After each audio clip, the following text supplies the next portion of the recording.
Good evening, I'm Amanda Decker. Pilots left flying blind because air traffic controllers are sleeping on the job.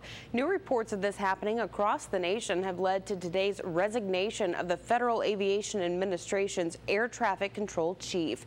The problem appeared to be getting worse last month when two planes couldn't reach the control tower. That happened at Reagan International Airport in D.C. The control tower was sleeping. After that, two tower controllers at an airport in Lubbock, Texas were suspended for the same thing. Just earlier this week in Seattle, an air traffic controller also fell asleep at the controls, and that was his third offense since just January. And the latest incident happened in Reno, Nevada. Just yesterday, an air traffic controller in the tower fell asleep on duty. It's a mistake that forced a pilot carrying a sick patient to land without a controller's help. Dana Okawa from our affiliate KRXI in Reno has our story. One person in the air traffic control tower, a medical flight trying to land. But here's the thing, that one controller was sound asleep for 16 minutes. Travelers at the airport say they're outraged. That's actually pretty insane. Not the kind of news that I'm looking to hear before I'm taking off on a plane. I would think that there'd be more than one person there. That doesn't make sense to me. The FAA says it will add an additional air traffic controller to that tower in Reno and 25 other airports around the country. And another big story in Reno that we've been following. Police are calling this man, 77-year-old Joseph Nasso, a serial killer. He was arrested earlier this week for killings that happened in California in the 1970s and 1980s. Now they believe he may be linked to 3 more killings in New York in the 70s. But police say they have found a strange common thread. All of the victims' first and last names start with the same letters. It could just be a coincidence, or it could be a crucial clue. Meanwhile, as Shannon Moore reports, neighbors of the suspect are still in shock after finding out they may have been living next to a killer. It's nothing more than a boarded-up house with a trash yard, dried up and picked apart. But here's where Joseph Nasso once lived. Accused of murdering 4 women in Northern California, it's no secret that Nasso had a shady past. Neighbors described him as creepy. One woman told us he would scratch on her window and hang around in her yard from time to time. A tip line has been set up for this case. Anyone with information about Joseph Nasso is asked to call 888-729-8219. Again, that number is 888-729-8219. Meanwhile, New York police are continuing their investigation into a possible serial killer. Detectives plan to use aerial imaging technology as they search for more remains near some beaches on Long Island. Officers have uncovered the remains of more than 10 people along Ocean Parkway since just December.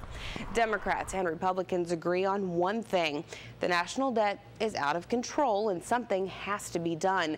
President Barack Obama outlined his plan to reduce the deficit yesterday. His plan includes 4 major points: keeping domestic spending low, cutting the Pentagon budget, finding savings in Medicare and Medicaid, and tax reform, which includes boosting the taxes on the wealthy. Choose between a future of spiraling debt and one where we forfeit our investment in our people and our country. To meet our fiscal challenge, we will need to make reforms. We will all need to make sacrifices. But we do not have to sacrifice the America we believe in. And as long as I'm president, we won't. The president says his plan will cut $4 trillion over the next 12 years. Obama's plan competes with one that was proposed by Republicans that would cut $6.2 trillion over 10 years.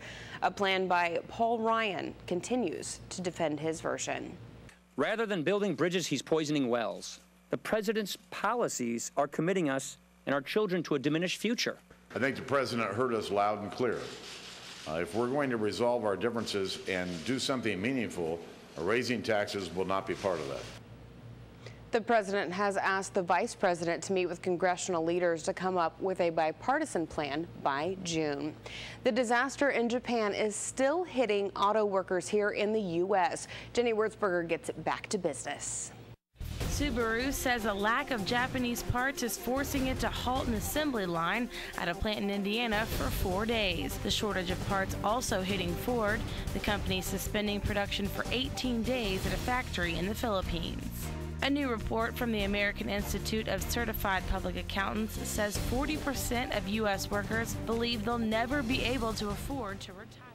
A house 9 months in the making took to the road yesterday. It's a joint partnership between a college in Gainesville, Florida, and Habitat for Humanity. The house was built inside a classroom at Santa Fe College.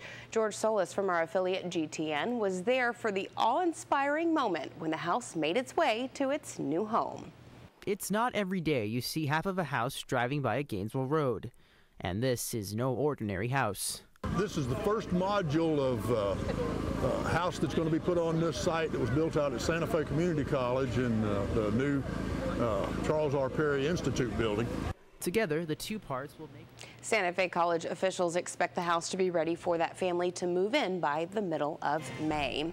From the high seas to the ocean floor, a ship goes down with some pretty explosive fanfare, and a pen disappears before your very eyes. No, it's not magic, but possibly a klepto president. It's an incident that has now gone viral and making your home a little safer with a screwdriver and a little help from Dear Armstrong. And we want to remind you that INN News is on Facebook, and now you can find us on Twitter at INN News Network and on YouTube. We're reaching out to you so you can reach out to us. INN News will be right back.